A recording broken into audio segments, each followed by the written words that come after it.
말씀 봉독 사사기 1장에서 7절 말씀입니다. 함께 봉독하시겠습니다. 여호수아가 죽은 후에 이스라엘 자손이 여호와께 여쭈어 이르되 우리 가운데 누가 먼저 올라가서 가나안 족속과 싸우리이까. 여호와께서 이르시되 유다가 올라갈지니라. 보라, 내가 이 땅을 그의 손에 넘겨 주었노라 하시니라. 유다가 그의 형제 시므온에게 이르되 내가 제비 뽑아 얻은 땅에 나와 함께 올라가서 가나안 족속과 싸우자. 그리하면 나도 내가 제비 뽑아 얻은 땅에 함께 가리라 하니 이에 시므온이 그와 함께 가니라. 유다가 올라감에 여호와께서 가나안 족속과 브리스 족속을 그의 손에 넘겨 주시니 그들이 베색에서 10,000명을 죽이고 또 베색에서 아도니 베색을 만나 그와 싸워서 가나안 족속과 브리스 족속을 죽이니 아도니 베색이 도망하는지라. 그를 쫓아가서 잡아 그의 엄지손가락과 엄지발가락을 자르매 아도니 베색이 이르되 옛적에 70명의 왕들이 그들의 엄지손가락과 엄지발가락이 잘리고 내 상 아래에서 먹을 것을 줍더니 하나님이 내가 행한 대로 내게 갚으심이로다 하니라. 아멘. 무리가 그를 끌고 예루살렘에 이르렀더니 그가 거기서 죽었더라. 아멘. 사사기 우리가 읽었잖아요. 사사기는 언제를 얘기하냐면은 이제 애굽을 나온 이스라엘 백성들이 가나안 땅에 정착하고 나서 여호수아가 죽게 돼요. 여호수아가 죽은 다음에 사울 왕이 세워지기까지 그 기간이 있거든요. 여호수아가 죽은 다음에 왕이 세워지기 전까지 이스라엘에는 지도자가 없었어요. 다스리는 사람이 없었다는 거죠. 그래서 그 이스라엘을 다스리기 위해서 세운 재판관이면서도 정치, 군사적인 그런 지도자, 이런 사람들이 바로 사사예요. 그 사사들의 이야기를 기록해 놓은 것이 바로 사사기인 거죠. 그런데 이때 당시가 어떤 시대냐면 가나안 땅에 들어와서 이스라엘 백성들이 가나안을 다 무찌르고 자신들의 그런 신앙의 정체성을 세우면서 하나님만 믿는 그런 백성들로 세워지지 않고 타락하기 시작하고, 그래가지고 하나님 앞에 여러 가지 범죄하는 그런 일들이 많이 생기던 그런 때였습니다.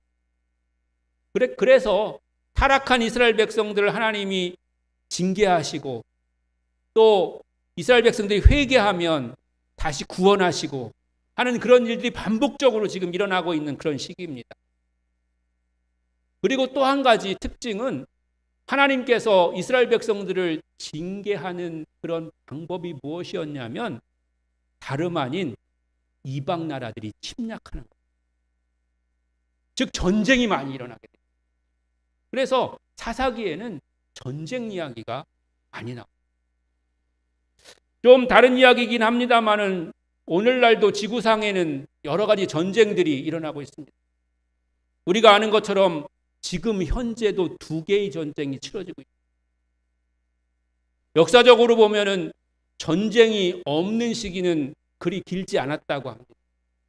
그런데 분명한 거는 전쟁은 사실은 목숨을 걸고라도 어떻게 해야 되겠어요? 네? 이겨야 되겠어요? 아주 과격한 사람이네. 이겨야 되겠다 얘기하려고 그런 게 아니고 전쟁은 목숨을 걸고라도 막아야 돼요.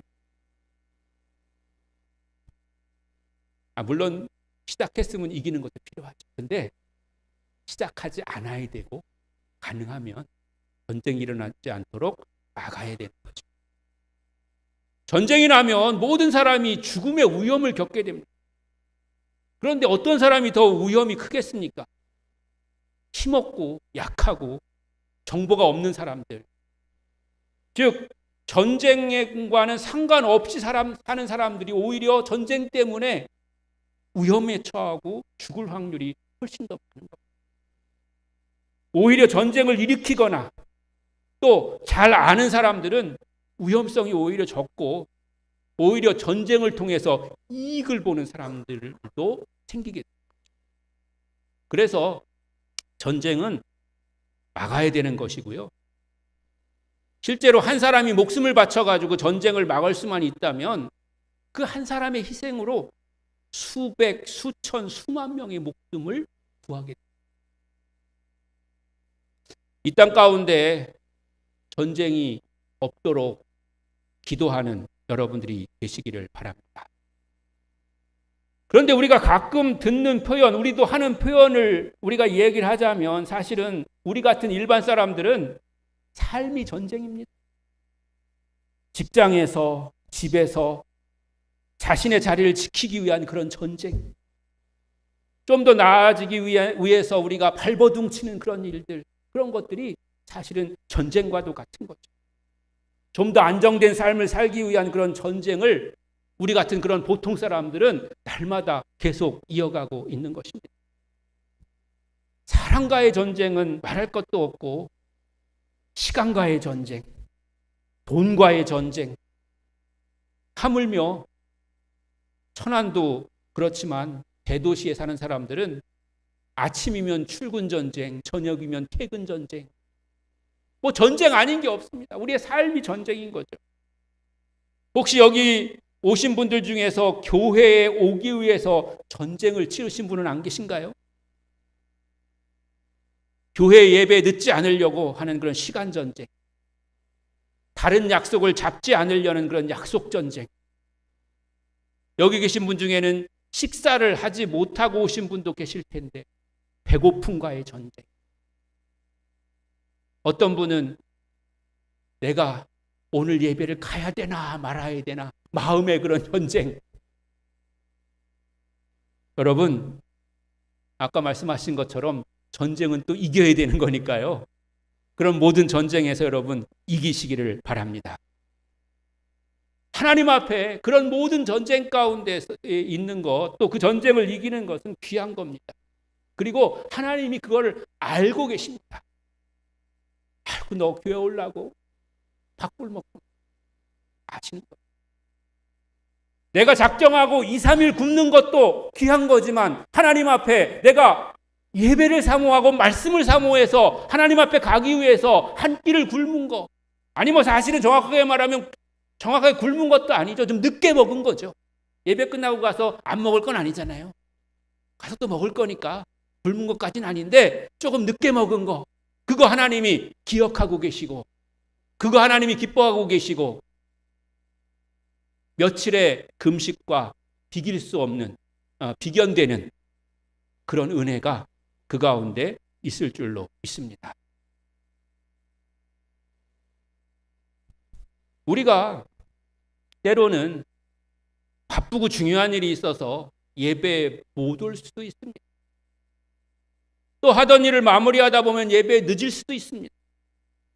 다른 약속이 잡혀서 또는 밥을 먹어야 되니까 그런 것들이 예배를 못 오는 이유가 될 수 있습니다. 좋게 표현하자면 하나님도 이해하실 겁니다. 하나님이 뭐 예배 한번 안 나왔다고 해가지고 우리에게 천벌을 내리시는 것도 아닙니다. 그러나 목회자인 제가 생각할 때에 또 여러분이 스스로 생각해도 뭔가 좀 아쉬울 겁니다. 사람은 자신이 중요하다고 생각할 때 또 중요하다고 생각하는 일을 먼저 하는 것입니다.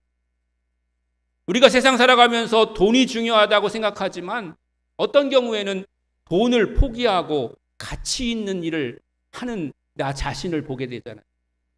오히려 그럴 때는 내가 비용을 지불하고 나서도 그 일을 적극적으로 하게 되는 거죠.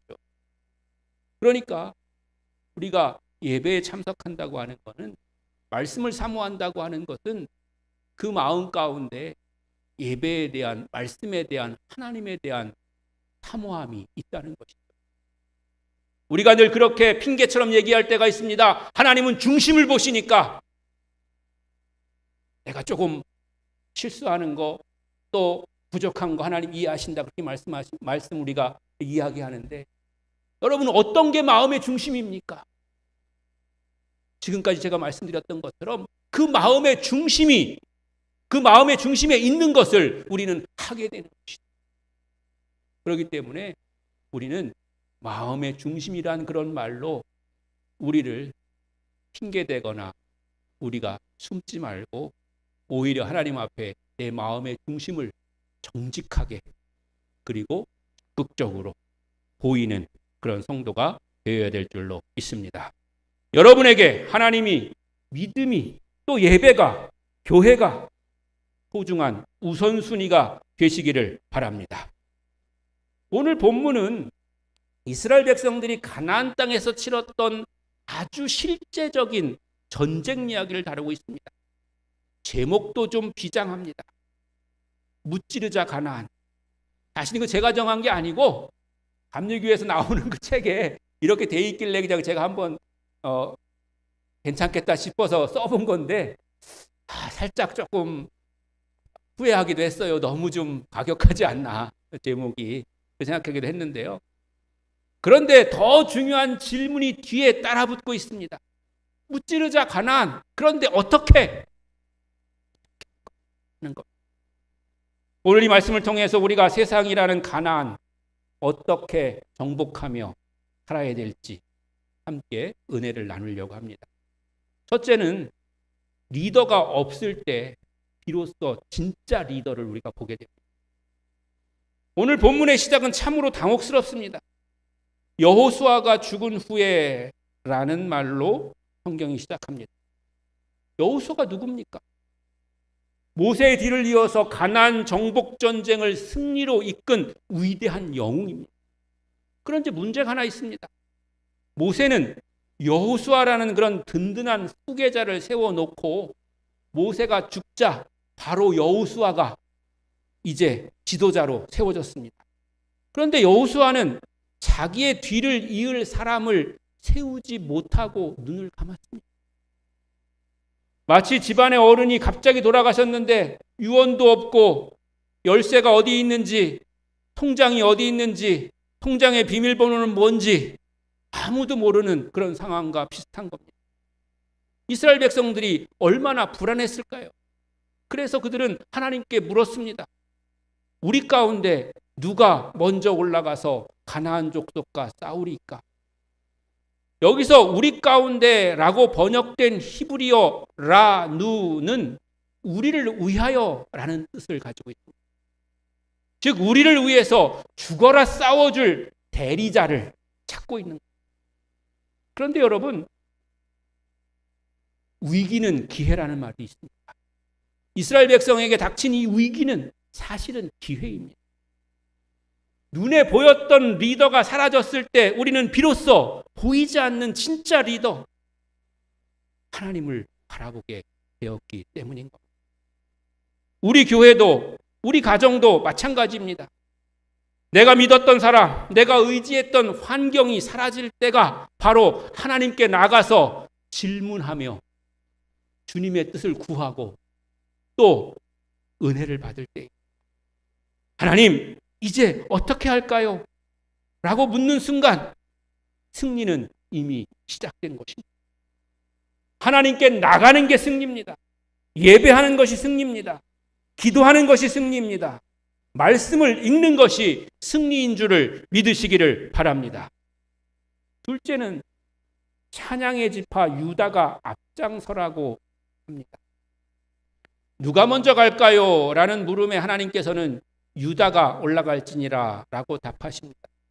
왜 하필 유다였을까요? 물론 유다는 야곱의 축복대로 사자 같은 용맹함을 가지고 있었던 그런 사람이었습니다. 그런데 더 중요한 의미가 있습니다. 유다라고 하는 이름의 뜻은 찬송입니다. 전쟁의 선두에 칼과 창보다 찬송이 먼저 앞서야 된다고 하는 뜻입니다. 여러분, 세상살이가 팍팍하고 가나안 족속처럼 강한 문제들이 우리의 앞을 가로막을 때 우리가 가장 먼저 꺼내 들어야 될 무기는 불평이 아니라 찬양입니다. 우리가 병들어서 수술받아야 되고 치료받아야 되고 회복되어져야 됐을 그럴 때에 우리에게 가장 먼저 필요한 것은 명의도 중요하고 좋은 약, 비싼 약도 중요하지만 우리에게 찬양이 필요한 줄로 믿습니다. 위험하고 어려운 질병 가운데 회복되는 많은 사람들은 그 마음 가운데 희망이 또 즐거움을 또 더 나아가서 믿음을 잃지 않은 사람인 줄로 믿습니다.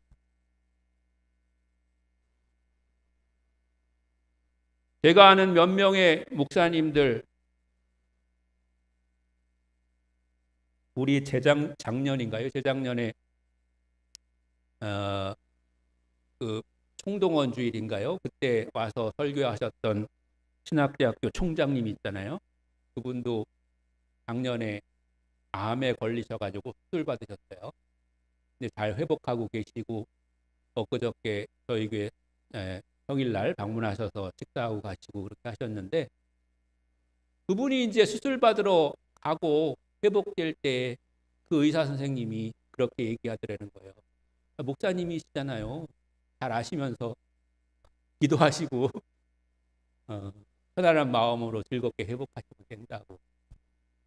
뭐 그 의사가 수술하는 기술이 부족해서 그렇게 얘기했겠습니까? 그가 처방하는 약이 별 보잘것 없는 것이어서 그렇겠습니까? 의사가 생각해도 수술보다 약보다 더 중요한 것은 우리가 소망을 가지고 기쁨으로 기도하면서 우리가 우리를 스스로 회복하는 것이 중요하기 때문인 줄로 믿습니다. 그러니까 그게 더 중요하다는 거죠. 입술에서 감사가 터져 나올 때, 우리의 입술에서 찬양이 흘러나올 때 하나님은 보라, 내가 이 땅을 그의 손에 넘겨주었노라 라고 선언하십니다. 재밌는 것은 유다 지파가 선택되었지만 유다는 또한 혼자 가지 아니하고 시므온 지파에게 손을 내밉니다. 형제여 같이 갑시다 라고 말이죠. 유다도 충분히 힘이 있었지만 연합을 선택한 겁니다. 우리 교회나 성도의 삶도 마찬가지입니다. 나 혼자 잘났다고 앞서가는 게 아니라 부족한 형제의 손을 잡고 함께 가는 것이 하나님 보시기에 아름다운 승리의 모습인 줄로 믿습니다. 교회에서 성도 간에 또는 주변에서 어떤 도움을 요청할 때 때로는 너무 쉬운 일이라서, 때로는 너무 반대로 어려운 일이라서 우리는 거절할 때가 있습니다. 아우 그런 일은 너 혼자 해, 너 혼자 해. 아니면 그렇게 어려운 일을 우리 둘이 하는 것도 너무 부담스러워, 힘들어, 이렇게 거절할 때가 있는데, 그러나 쉬운 일도 함께하면 더 즐겁게 또 함께 기쁨을 나누면서 할 수 있고요. 어려운 일도 함께하면 둘이 하기 힘들면 셋이 하고, 셋이 하는 게 힘들면 넷이 하고, 더 많은 사람이 함께하면 되는 거죠. 그렇게 하면 넉넉히 감당할 수 있을 줄로 믿습니다. 우리가 어떤 일을 할 때, 교회에서도 어떤 일을 할 때 때로는 이거 불가능하다 생각되는 경우가 있어요. 이건 뭐 우리가 이렇게 모으고 합하고 이렇게 해봐도 이건 뭐 준비가 어렵겠다, 이렇게 하는 그런 경우가 있는데, 그럴 때에 우리가 그것을 서로 이야기하면서 함께 힘을 합하게 되면 때로는 한 방에 해결되는 경우도 있고, 때로는 연합해서 해결되는 경우도 있고, 때로는 여러 가지 경우를 통해서 하나님은 역사해 주시는 줄로 믿습니다. 여러분, 우리에게 어떤 그런 요청이 있을 때 내가 부족하고 또 내가 부담스럽더라도 함께 한다고 하는 그런 연합의 정신으로, 또 하나님은 그렇게 연합하기를, 함께 하기를 원하신다고 하는 그런 믿음으로 함께 함으로 말미암아서 하나님의 선한 뜻이, 또 여러분의 어려운 일들이 해결되는 은혜의 역사가 나타나기를 축원합니다. 세 번째로 가장 중요한 것은 승리보다 거룩한 방법입니다. 오늘 본문의 하이라이트는 아도니 베섹과의 전투입니다. 베섹의 주님이라는 뜻을 가진 이름이에요. 아도니 베섹은 베섹의 주님, 아도니아라는 게 이제 주님이라는 그런 의미가 있거든요. 그런 뜻을 가진 그런 사람인데 이 강력한 왕을 이스라엘이 사로잡았습니다. 그런데 여기서 눈살을 찌푸리게 하는 장면이 나옵니다. 사로잡은 그 아도니 베색을 사람들이 엄지발가락과 엄지손가락을 잘라버린 거예요.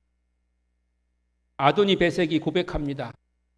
내가 옛날에 왕 70명의 엄지손가락과 발가락을 잘랐는데 이제 내가 그대로 당하는구나. 여러분, 엄지손가락과 엄지발가락이 없으면요 아무것도 못합니다. 뭐 여기 이렇게 따로 나와 있으니까 별 필요 없는 것 같아도 굉장히 중요한 거거든요. 엄지손가락이 없으면 칼도 잡을 수 없고요. 물건을 잡을 수가 없습니다. 또 엄지발가락이 없으면 제대로 서 있을 수가 없습니다. 그러니까 우리 몸에는 사실은 아주 작은 거, 또 때로는 이렇게 삐쭉 삐쳐나와가지고 별 필요 없는 것 같아도요. 그게 모든 그런 거에 다 필요가 있는 거예요. 균형을 잡는다든지 뭘 한다든지 할 때 다 필요가 있는 거거든요. 근데 이제 그렇게 못하게 하기 위해서 사실은 자른 거죠. 즉 군사로서의 그런 생명을 끊는 일이고 삶을 원활하게 자연스럽게 살 수 있는 그런 것을 이제 못하게 하는 것이죠. 물론 우리는 이 대목에서 아이고 그렇지 하나님 분명히 그렇게 갚아주시지 인과응보다 쌤통이다 이렇게 생각할 수 있을지 모릅니다. 하지만 여기서 우리는 사사기의 비극적인 복선을 발견하게 되는 건데요. 하나님의 백성인 이스라엘이 가나안인의 잔인한 풍습을 그대로 배우고 있다는,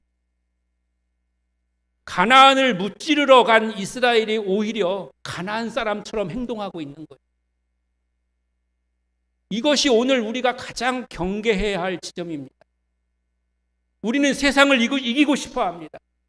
사업에서 성공하고 싶고 경쟁에서 승리하고 싶어 합니다. 그런데 승리하기 위해서 세상과 똑같은 편법을 쓰고 똑같이 잔인해지고 똑같이 남의 눈에 피눈물이 나게 한다면 그것은 가나안을 무찌른 것이 아니라 내가 가나안이 되어버리는 것입니다. 성도 여러분, 하나님이 원하시는 승리는 단지 많은 땅을 차지하는 게 아닙니다. 그 땅에서 하나님의 방법대로 사는 겁니다. 괴물을 잡으려다가 스스로 괴물이 되어서는 안 되는 겁니다. 지도자인 여호수아는 없어도 괜찮습니다. 왜냐하면 우리에게는 영원한 대장이신 하나님이 계시기 때문입니다. 여러분의 일상이 전쟁같이 참혹할지라도 유다처럼 찬양하며 나가시기를 바랍니다. 그리고 무엇보다 중요한 것은 결과뿐만이 아니라 과정까지도 하나님이 보시기에 아름다워야 한다는 것입니다. 무찌르자 가나안. 그러나 세상의 방법이 아닌 복음의 방식으로, 폭력이 아닌 사랑으로, 미움이 아닌 용서의 방식으로 승리하는 여러분들이 되시기를 바랍니다. 전쟁의 엄혹함 속에서도 하나님을, 믿음을, 기도를, 말씀을, 예배를 놓치지 않는 성도가 되시기를 바랍니다. 우리가 1시간 예배에 참석하는 것, 또 때로는 참석하지 못했다고 할지라도 그게 문제가 되는 것이 아니지만, 그러나 우리의 마음의 중심이 그 예배를 사모하고 있었는지, 그 말씀을 사모하고 있었는지, 그 시간 가운데 하나님이 내 마음의 중심이 있었는지를 하나님은 보고 계시고, 우리의 중심을 보시는 하나님이라는 뜻은 바로 그런 뜻이라고 하는 것을 우리가 다시 한번 기억해야 될 줄로 믿습니다. 하나님이 우리에게 원하시는 선하시고 아름다운 계획과 뜻이 여러분을 통해서 이루어지게 되시기를 주님의 이름으로 다시 한번 간절히 축원합니다.